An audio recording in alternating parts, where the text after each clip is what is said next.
Welcome to the Extra Pass podcast presented by Melbourne United. I'm your host, Ben Hopkins, just by myself again without my co-host, Adam Ballinger. He's out teaching the community during our school holiday program camps. So shout out to you, Balls. We do miss you. But I'm joined today by a very special guest, the Melbourne United CEO, Nick Truelson. Nick, how are you? Ben, awesome to be here on the eve of our first game. It's pretty exciting. I know, we're right there. As of the date this comes out, we are 24 hours away. So it's pretty full on at the moment.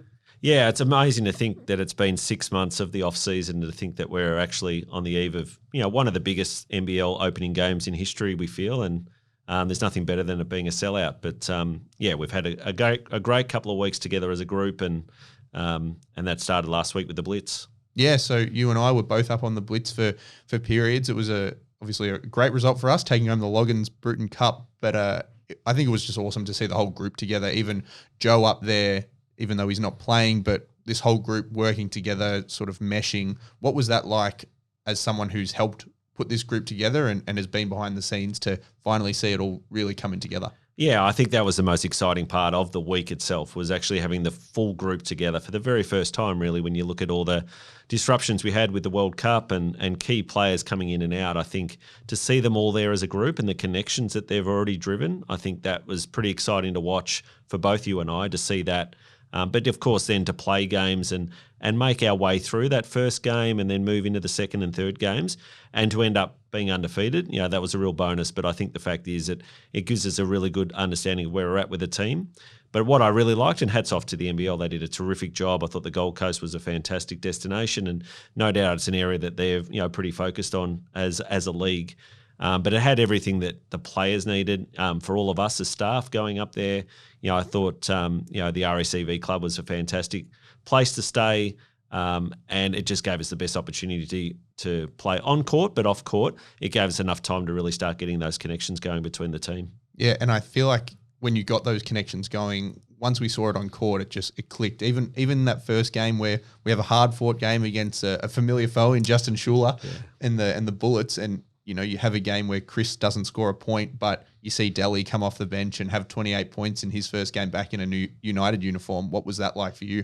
Yeah, it was exciting, I think, as you said, to score 96 points and with Chris not scoring, I think it showed that, we've got a big focus in the off-season was really around that depth across, all areas of the floor for us. And I think that was, starting to see that, and it gave others opportunity to start to show what they're capable of doing, and I think we're set hopefully for a pretty exciting season.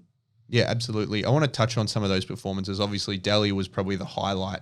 Averaging 19 points in about 19 minutes a game, coming off the bench for two of them, and then stepping in for Ian, who sat out that last game. But what was it like to see, I guess, Delhi and then some of these new guys and returning guys step on the court and really show out? Yeah, I think the Delhi one, and I was lucky enough, and again, the NBL did great. They had over 40 NBA scouts out for the week for the Blitz, and to be sitting there with them in the first quarter, and Delhi just came out swinging and hit 2 threes so quick.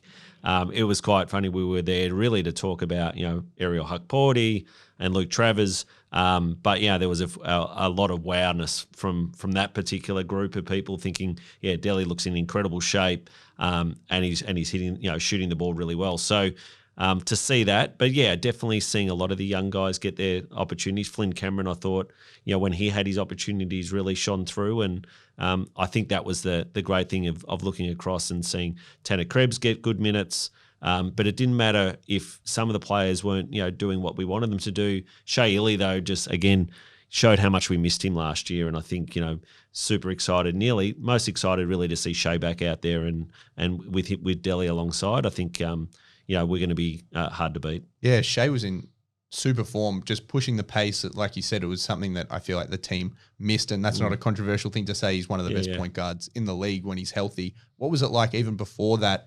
I know I was very excited I watched every Tall Blacks game of the World Cup. What was that like for you, just seeing, oh, wow, Shea's really looking good? Because those were those first sort of games where we'd seen him back full raring to go.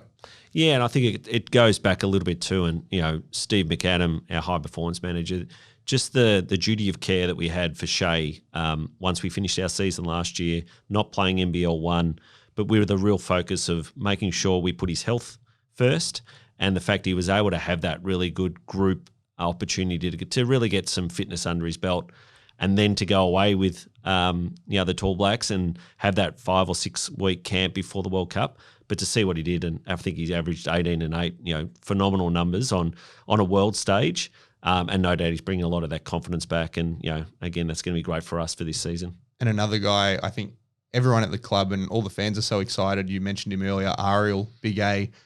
He stepped out on the court, especially in that last game. You have 19 points, 8 boards. I counted 4 blocks. They had him down on the stat sheet. There. They had him down on the stat sheet only for 1, which I'll calmly disagree with. But I guess there was just so much excitement just to see his road to recovery and then see him put it all together on the court. Yeah, and I think we know, Ariel so well, and the fact that there was no doubt there was nerves in that first game, more so not because of the scouts, but because it was, the corresponding blitz last year where he unfortunately hurt his Achilles. So I think getting through that was huge for him. And then you just saw his confidence starting to go to another level. And then from that third game, no doubt there was NBA scouts really, writing a lot of notes on him. And we're really excited by the fact that his mum's going to be in town. She flies out this week, first time she's been to Australia, to see him play, and she'll be here for a couple of games. And I think that's what we also want to do is give Ariel the best opportunity this year to really shine on court, but continue to develop him off court. And you and the team are doing a great job with him with doing extra media training and things like that, because we'd love nothing more than June next year for his name to be called at the NBA draft. Yeah, absolutely. And he's coming along in that media training, I'll say, for a guy that's like basically his 4th language is English. He speaks just about every other language. But it's been amazing to see him on the court just sort of fit and firing. And as we sort of turn towards round 1 and this Thursday, what's it like for you to be part of such a special week in just Melbourne sport and Australian sport? We've got the AFL Grand Final with my Brisbane Lions. Yes. Shout out to the Brisbane Lions. But what's it like to, one, have a sellout for round 1 and sort of act as that opener for the AFL Grand Final? Yeah, I think when you look at all the codes across Australia, and we talk a lot about the fact there's 52 pro teams in Melbourne, so it's a huge saturation of sports when you look at our population of people. But there are sports everywhere you look in Melbourne, and to try and own a moment in time in a calendar is something we want to continue to strive for. And to be honest, this is probably one of the it's such a great fit. Melbourne is at its sporting peak, and I think when you think about the sporting capital of Australia, you look at last weekend, 2 sellout games, NHL, the LA Kings and the Arizona Coyotes here, to have 28,000 people go through Rod Laver Arena. I was lucky to go there on Saturday, and it was just phenomenal being there at a completely different sport, but just an incredible crowd, knowing that we're going to be part of the week, and to have the Friday holiday here in Melbourne, the first game of the NBL season. And I think we take a lot of pride on that ourselves is, we want the league to look to us to be able to, open the season up. To have a sellout well in advance is something that's, equally as exciting for us. To have, Havana Brown doing a halftime performance. We wanted to make sure we lent in and played our role in creating such a great, environment and experience, and to have a sellout, knowing that the AFL Grand Final's on this Saturday. Great time to be in Melbourne, and a great time for the NBL season to tip off as well. Yeah, and tipping off with us and the Phoenix, Throwdown 21. Can you take me through what it's like having that and preparing for what's a massive game for us and a massive game for them? Because there is that rivalry. There's always a bit of tension when the two teams come to blows. So what's that like, being able to open our season and open the NBL season with what I think is becoming probably the most intense rivalry in the league? Yeah, and I think it's good to say that we work really closely with the Phoenix. We've got 4 games against each other, which is really lucky for us to be able to play them 4 times here at John Cain Arena. I think it's a rivalry that's continuing to grow. Ideally, hopefully, we can continue to grow where we have 4 sellouts across the season, and we've made the pact to work together off court to try and make that a reality this year. So that's something we want to continually to build. But everyone loves a great rivalry, and of course, I think our rivalry is continuing to grow with them. And to start the season with a Throwdown, it couldn't be better. Yeah, absolutely. And I want to talk about a bit more about the group that we're putting together on the floor and how that group has come together, and we'll get to that after the break. Melbourne United memberships are on sale now. Lock in your seat for the most exciting show in Australian sport, and guarantee you're there for every highlight across next season. To find out more, go to membership.melbourneutd.com.au. And we're back on the Extra Pass podcast presented by Melbourne United with Melbourne United CEO Nick Truelson. Nick, we just put out Behind the Blue, our off-season documentary. You were a part of all those meetings, a part of all those discussions to bring this group together. What was that like in terms of getting this group, which is, being called one of the most talented local corps in recent history? What was that like, having those discussions and making sure that we're putting together a championship-worthy team?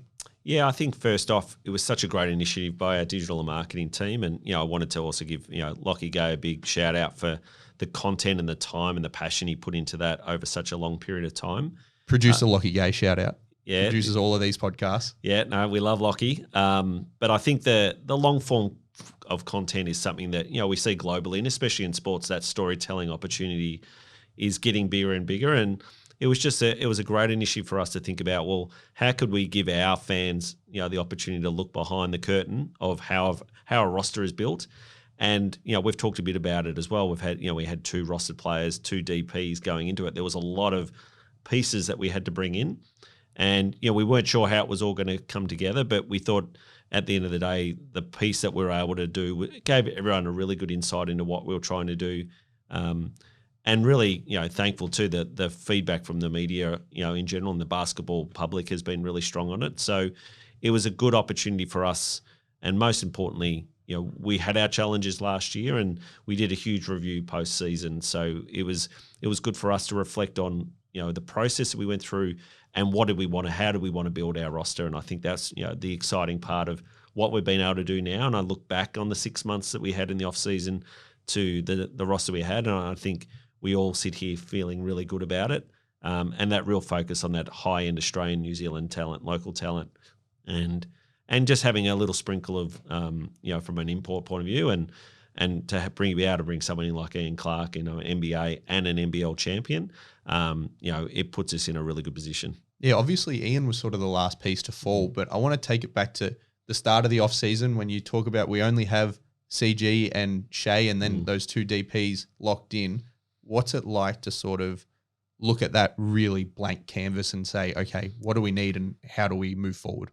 Yeah, and I think in the doco itself, we talk a lot about the fact that we wanted to make sure that at both ends of the floor, we had deep rosters in that area. We saw what happened, unfortunately, with Ariel last year going down. So the opportunity of bringing Joe Luala-Chul back and having Ariel there herself, we were really comfortable where that was looking. And then from Shea's point of view, we wanted to make sure teams who had done really well had definitely had really deep rosters around that point guard area. So the opportunity to able to bring Delhi back, and then have CG and then have other players who could really play their role. And then probably 1 or 2 weeks into free agency to have someone like Luke Travers, become more of a real opportunity. It really showed that after we had Jack White, who was such a successful piece in that area, to be able to bring in someone at that level, really makes, when you look across our roster, there's so much flexibility. And I think that was probably the other key is we want to be able to bring players who can play multiple roles. And, I think we've been able to do that. Yeah, you talk about LT and sort of playing that Jack White role, which Jack had so much success in. They're different players, but I guess throughout the preseason and throughout the blitz, LT has just been super impressive, pushing the pace, shooting it well, getting to the rim. I guess is this everything you guys could have hoped for when it became a reality that okay, he might want to come here and use us as a stepping stone to get towards his goal of the NBA? Yeah, and I think that's what we've really prided ourselves on the last few years, being able to get players to the NBA. And I think Luke saw that as an opportunity. And, we were really excited by the fact of being able to bring in a talent. And people forget Luke's only 22 years old, just turned 22. So huge upside for him, for us to have a 3-year contract with Luke. But we also understand there is a good opportunity if he has a really fantastic year. He could get to the NBA next year, and we would absolutely love that as well. But probably his IQ and how he reads the basketball off the glass is something that's really blown me away just in watching him, and whether it's our local practice games or in the Blitz last week. I'm really excited to see what he can do.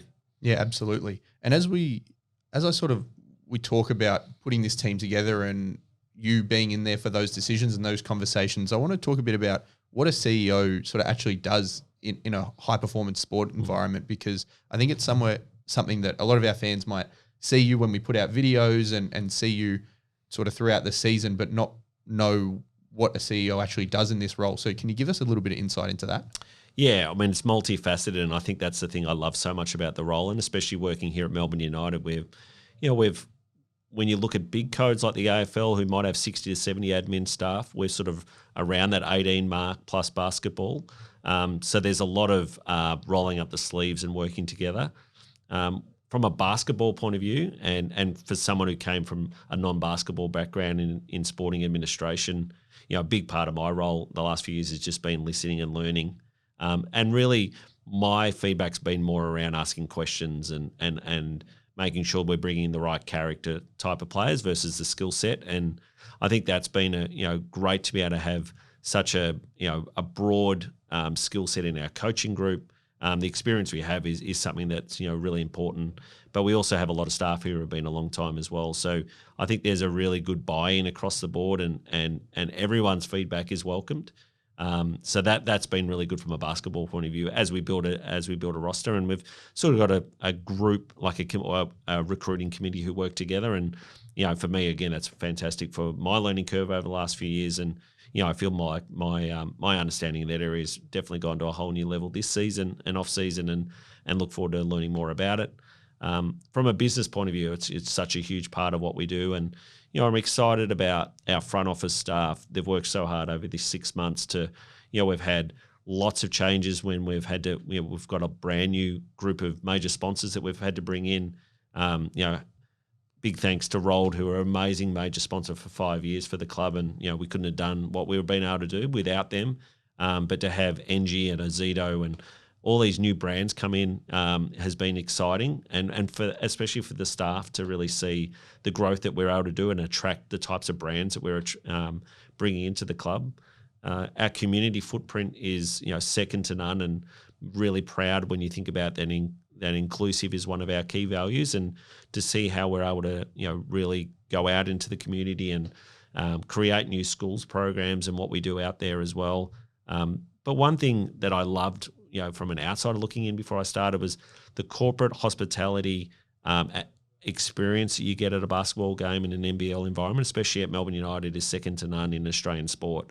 And I think it's a real point of difference for us, and knowing the work that we do from not just from a corporate point of view, but for our members and fans, the match day experience. And again, we're going to see that this Thursday night at its greatest. And I think it's exciting when you look at the impact you can have in empowering staff to just play their role, whether you're on the court or off court or front office. I think what I love in the environment we've created here with, our really strong purpose around using the power of basketball to inspire, entertain, and enrich people's lives. I think our staff have really grown into that and seeing it as it's a point of difference that we're able to do. And, I feel like, we're very lucky with our ownership group. To have an ownership group who are so passionate about the game, but are also so passionate about the club itself. And then a spin-off to that is, of course, some of our owners also own Hoop City, where this is our home in Cheltenham at the first Hoop City. And I think that's important for you as well, to have a home facility that everyone can be proud of. Yeah. What was that like for you, making the transition from, not having that basketball background, being involved in footy? You were with the Western Bulldogs working there, but to come into an environment that is in many ways similar, but in many ways so different, like in terms of how just the little things, like how big the stadium is and how many members you have and all that sort of jazz. Yeah, I think, I was a Melbourne United fan before I came here, and used to love taking the kids. And as I mentioned before, watching the experience, and I actually just took note of, a lot of the staff, of the work that they would do on game day. And you could definitely see the passion that it would have. And in one way, being a smaller sporting code versus the AFL, I've really enjoyed that environment. It feels more like a family. The connections that we're able to do, all of the staff, we all work, of course, on the one floor with the coaches. So the connections that we have is really important. But I think it's also, we're able to make decisions really quickly as a group. And I think that helps us be, pretty agile, but also, really innovative in our approach of what we're doing. Yeah, absolutely. And one thing that is really exciting is today, as this comes out, we have our Hoop City versus Melbourne United celebrity game. So we're going to take one quick break, and then I want to hear a little bit about some of the names that are playing and who you're excited to see on the court. Sounds good. Want to stay up to date with everything happening in Melbourne United? Download the Melbourne United app today. Filled with videos, audio and articles about your favourite team. It's the one-stop shop for everything Melbourne United. Download the Melbourne United app via the App Store on iOS or the Google Play Store on Android. And we're back on the Extra Pass podcast presented by Melbourne United with CEO Nick Truelson. Nick, we touched on it a little bit before the break. Today, as this comes out, we have the Melbourne United versus Hoop City celebrity game presented by NG. Big names on the court. Who are you excited to see? Well, when you look at the two captains, to have the Professor and Jordan Lawley, we're super excited to have both of them in. I think, they're on the global stage of basketball.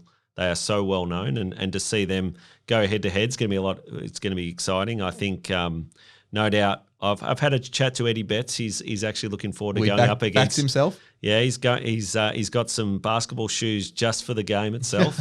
And to go up against his old teammate in Fev, I think that's going to be one to watch. A few hard screens from Fev, you reckon? Yeah, well, it could be, but Eddie's going to be quite quick, no doubt, and he'll be a lot of fun to watch. I think the great thing is to have, when we think about basketball, it's all about sport and entertainment, and that's where having like our number one ticket holder Tones and I, and having Havana Brown, do a halftime performance. We like the fact of bringing them all together, and I think this is where the celebrity game works so well. And Tommy Little, Andy Allen from MasterChef, all these guys actually love coming to our games.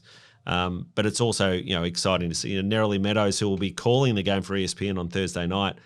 She'll be playing in the game the day before. And I think, it's such a great opportunity to have a lot of female and male people across sport and entertainment this week. And it's going to be a lot of fun. And the great thing is a lot of them are then going to be coming on the game itself. And I mentioned it before, when you talk about celebrities, the opportunity through the NBL to have Scottie Pippen courtside this Thursday night with Luke Longley as well.